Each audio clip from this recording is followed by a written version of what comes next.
Tonight, Nikki Haley doubling down. She is breaking with the far right, specifically on the case of a Texas woman who was denied an abortion that her doctors had prescribed and that her doctors said was necessary to protect her health. Haley is not afraid of this. She is doubling down, and this is what she told voters in New Hampshire today. We don't want to see a woman have a rare condition like that and have to carry the baby full term. Every state you're going to see them make changes, whether it's listening to their medical board, whether it's deciding what role the doctor is going to have. And that's the right way for it to happen. Now, as she answered that, she did stop short of directly criticizing the decision made by the Texas Supreme Court. The question is, though, will Haley's position on abortion and other issues resonate with women voters? Jeff Zeleny has more in our series, Voters Out Front. That's why I think you need a badass woman in charge at the White House. Nikki Haley is trying to break the highest glass ceiling in politics, but you won't hear her say so, at least not directly. And that's just fine with many of her admirers. I think we're past the point of talking about that.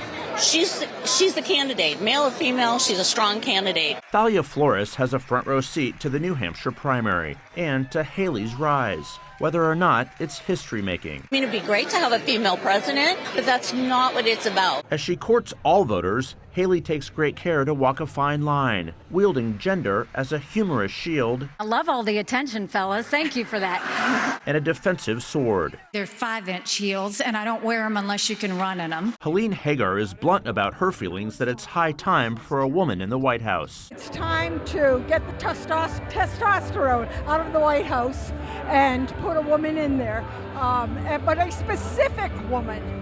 Not Kamala Harris, but Nikki Haley. At campaign rallies, it's a sentiment echoing from Iowa. She's smart, she's tough, and she's passionate. To South Carolina. She is level-headed and speaks to the issues rather than a lot of rhetoric. Haley is on a quest to draw suburban women back to the Republican Party after so many fled during the era of Donald Trump. Her support among that key demographic is a leading reason she fares better in a hypothetical contest against President Biden, polls show, even as a strong majority of Republican women still back Trump. We know her as Crooked Hillary, but to Nikki Haley, she's her role model. Allies of Ron DeSantis are trying to compare Haley to Hillary Clinton in new TV ads that have been debunked as misleading. Haley is on the air with ads of her own, featuring her husband, a National Guardsman in uniform. American strength doesn't start wars, it prevents them. That's what I'll do as president. As the final chapter of the primary comes into view, Haley now rarely repeats a rallying cry from her announcement earlier this year. May the best woman win. She makes clear she's neither campaigning on gender politics nor identity, a balance voters like Aaron Jorgensen take note of.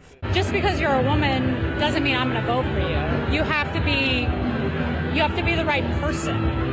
And I'm just happy that maybe the right person is finally a woman. Whether talking about abortion, I don't think the fellas have known how to talk about it properly. Or the economy. It hasn't been an easy time for young families at all. Haley often infuses her answers with her life experience as a woman and a mother, which draws admiration from her crowds. She's my voice. She speaks for me. But Vicki Schwegler makes clear that's not why she intends to give Haley her vote. I would say it's time for the right resume. We're not looking at somebody, and we're not going to box anybody in because you're a woman, because you're first-generation American. That's not who Republicans are. You know, it's so amazing, Jeff, just to watch over the past years. You know, being in New Hampshire, I remember talking to, at the time, Democratic voters about Hillary Clinton, right, and why they were voting for her and the role gender played. And I kept hearing those voters you were talking to that they're not voting for her because she's a woman. They like that, but that's not the reason, that that she has to be the right person. And I thought that was significant in all of your reporting. She's obviously got enthusiasm from voters you spoke to there, but she still has a lot of ground to make up, doesn't she? Oh, Aaron, considerable ground to make up. I mean, the reality is Donald Trump is still the commanding leader in this race in New Hampshire, in Iowa, and in fact, all across the country, and even in demographic groups, including women.